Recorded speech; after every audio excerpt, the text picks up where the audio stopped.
नमस्कार मित्र आणि मैत्रिणींनो. आज आपल्या जीवनामध्ये पाणी खूप महत्त्वाचं आहे. पाणीच आपलं जीवन बनलेलं आहे. पाणी आहे तर सर्व आहे, नाहीतर काहीच नाही. आणि या पाण्याचं महत्त्व मी ठिकठिकाणी जाऊन बायकांना समजून सांगितलं.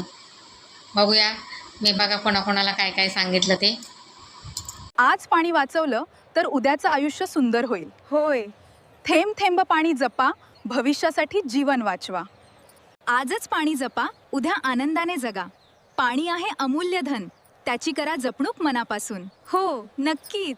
पाण्याची किंमत आज ओळखा, उद्या पश्चात्ताप टाळा. आम्ही सहमत आहोत. अशा प्रकारे आपल्या जीवनामध्ये पाण्याचं खूप महत्त्व आहे. आपण सर्वांनी पाणी वाचवलं पाहिजे. आता या उन्हाळ्यामध्ये तर आपल्याला पाण्याची खूप गरज असते. सगळीकडं पाणी आटलेलं असतं. त्यामुळे सर्वांनी पाणी जपून वापरा आणि पाण्याचा योग्य तोच वापर झाला पाहिजे. पाण्याचा दुरुपयोग करू नका. माझे जरी तुम्हाला आवडत असेल लाईक करा, कमेंट करा, मला फॉलो करा, सबस्क्राईब करा. धन्यवाद.